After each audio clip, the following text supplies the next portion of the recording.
मुअज़्ज़िज़ नाज़रीन, आप देख सकते हैं कि पीएमए की एजाजी गार्ड मज़ार की जानिब चल पड़ी है। कदम उठाओ इस तरह जमी का दिल दहल उठे, वो नारा हाय गर्म हो कि रंगे चरख जल उठे। कहाँ की गोर क्या कफन, बढ़े चलो मुजाहिदीन सफ शिकन, बढ़े चलो।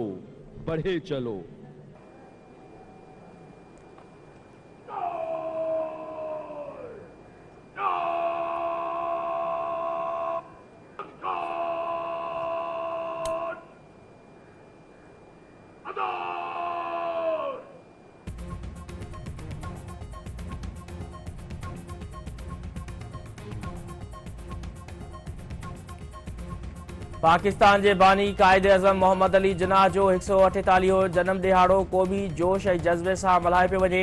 कराची में मज़ार कायदे गार्ड की तब्दीली वाली तकरीब। पाकिस्तान मिलिट्री अकेडमी काकोल के दस्ते गार्ड जा फर्ज संभाले वरता। गवर्नर सिंध कामरान टिसूरी, निगरान वॾो वज़ीर जस्टिस रिटायर्ड मकबूल बाकर ऐं ॿिया अॻवान कायद जी मज़ार ते हाज़िरी भरींदा। मुख़्तलिफ़ शहरनि में तकरीबूं थियल कायद अज़म जी जदोजहद ऐं ज़िंदगी ते रोशनी विधी वेंदी।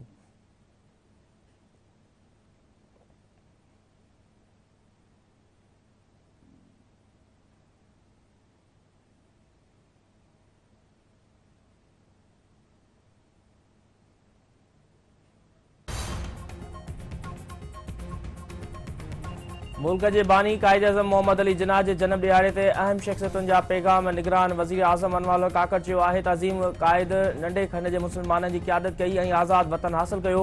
कायद अज़म मोहम्मद अली जिन्ना नंढे खंड के मुसलमाननि खे मुतहद कयो। अॻूणे सदर आसिफ अली ज़रदारी जो चवणु आहे त पाकिस्तान जो बानी जमहूरियत पसंद ऐं रोशन ख़्याल कायद इंसानी ऐं मज़हबी आज़ाद जो वकील हो। मुल्क जो तरानो कायद अज़म के फ़लसफ़े की अक्कासी करे थो।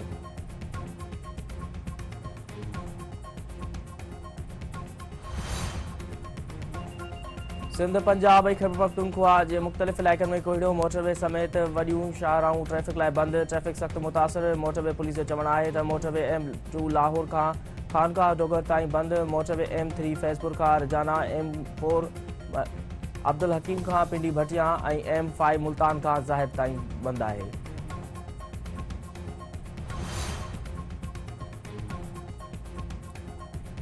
इस्लामाबाद एक्सप्रेस वे ते हादसो। तेज़ रफ्तार कार मोटरसाइकिल से टकराइजी वही। 4 ॼणा फोत ऐं 5 ॼणा ज़ख़्मी।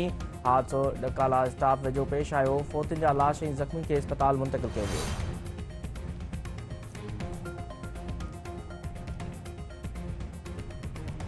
8 फरवरी 2024 ते थियल आम चूंडुनि लाइ नामज़दगी कागज़नि जी जांच पड़ताल अॼु खां 30 डिसंबर ताईं थींदी। नामज़दगी कागज़ जमो कराइण वारो मरहलो मुकमल थियण बाद जांच पड़ताल शुरू थींदी। इलेक्शन कमीशन जो चवणु आहे त 5 खां 30 डिसंबर ताईं नामज़दगी कागज़नि जी छंछाण कई वेंदी।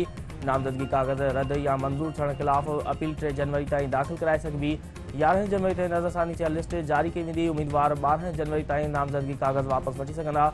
उम्मीदवारनि खे चूंड निशान 13 जनवरी ते अलाट कया वेंदा। PTI बिना सरबराह पार्टी बणिजी वई। इलेक्शन कमीशन तरफ़ां सियासी पार्टियुनि जी ताज़ी लिस्ट जारी। PTI बानी जो नालो हटाए वियो। लिस्ट मूजिबि मुल्क में रजिस्टर्ड सियासी पार्टियुनि जो अंग 175 आहे। अॻूणे वफ़ाक़ी वज़ीर परवेज़ खटक की पार्टी PTI पार्लियामेंटेरियंस खे बि लिस्ट में शामिल कयो वियो।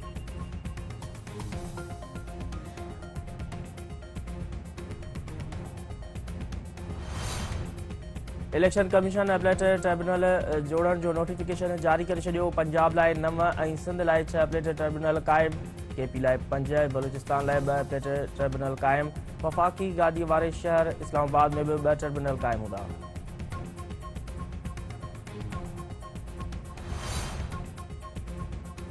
कराची खां ख़ैबर ताईं सियासी पार्टियुनि जे अॻवाननि ऐं आज़ाद उम्मीदवारनि फार्म जमा कराए वरिता। अॻूणे वज़ीर आज़म नवाज़ शरीफ़, आसिफ अली ज़रदारी, शहबाज़ शरीफ़, मौलाना फज़ल रहमान, मरियम नवाज़, खुरम दस्तगीर, PP अॻवान शाहज़ियात अमरी, फरियाल टालपुर, हिना रबानी कर, ख़ालिद मक़बूल सिद्दीकी, महमूद खान चकज़ई ॿियनि बि नामज़दगी कागज़ जमा कराया।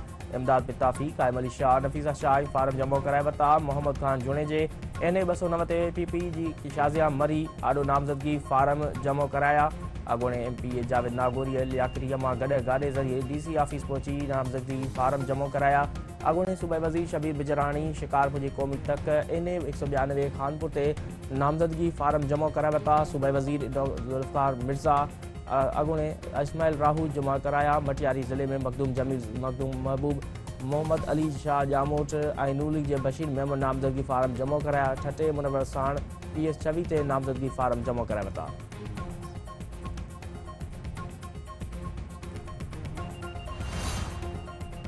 PP चेयरमैन बिलावल भुट्टो ज़रदारीअ साइफ़र मामले जी अदालती जांच जो मुतालबो करे छॾियो। संदसि चवणु आहे त साइफ़र संजीदा केस आहे, मामले जी अदालती जांच कराई वञे। हक़ीक़तूं साम्हूं अचणु घुरिजनि। मियां साहिब जो हिकु अॻु नारो हो, मूंखे छो कढियो वियो? इलेक्शन खां पोइ संदसि नारो हूंदो, मूंखे छो घुरायो वियो? हू पंहिंजी ग़लतियुनि मां सिखी चुको। थधी हवाउनि जो रुख पीपल्स पार्टी ॾांहुं आहे। हू हुकूमत ठाहींदा, अञा ताईं कंहिं सियासी पार्टी सां इताद नाहे कयो।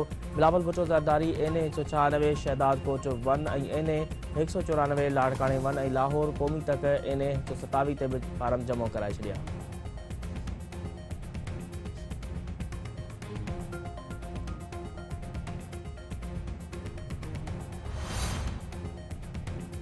इसराइल जी गज़ा ते वहशानी बमबारी जारी। 24 कलाकनि दौरान 166 फ़लस्तीनी शहीद, 384 ज़ख़्मी। अलमगाज़ी पनाहगीर कैंप ते हमले में 66 ऐं ख़ान यूनिस में बमबारी सबबि 22 शहरनि शहीद विया। शहीदनि जो अंगु मजमूई तौरु 20,424 खां वधी वियो।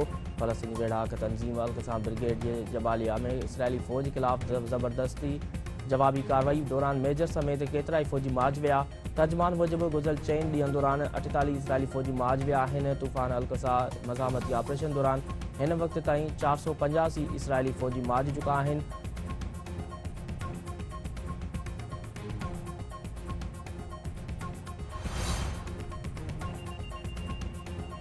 वाला रहियल फ़लस्तीनी वेढ़ाक तंज़ीम हमास जे अस्करी विंग अल-क़साम ब्रिगेड्स जी क़ैद मां आज़ादी माणींदड़ इसराइली माउ ऐं धीउ मुजाहिदनि जी इख़्लाक़ जूं मदाह बणिजी वयूं। हिकु इंटरव्यू में 48 वरनि जो अलमोग गोल्डस्टीन ऐं संदसि धीउ हिकु इंटरव्यू में चयो त अल-क़साम जा वेढ़ाक बमबारी दौरान बि खेनि बचाईंदा रहिया। हू औरतुनि खे राणियूं सम्झंदा आहिनि ऐं 7 अक्टूबर ते अल-क़साम ब्रिगेड समेत ॿियनि वेढ़ाक ग्रुपनि केतिरनि ई इसराइली फ़ौजनि शहरनि खे क़ैदी बणायो। ऐं पाकिस्तान समेत सॼी दुनिया में अॼु मसीह बिरादरी क्रिसमस जे तहिवार मल्हाए रही आहे। गिरजाघरनि में तक़रीबूं कोठाए मुल्क जी तरक़ी ऐं ख़ुशहाली लाइ दुआऊं घुरी पई वञनि। सदर आरिफ अलवी, निगरान वज़ीर आज़म अनवर काकड़ ऐं नूली जे सदर शहबाज़ पारां मसीह बिरादरी खे क्रिसमस जूं वाधायूं।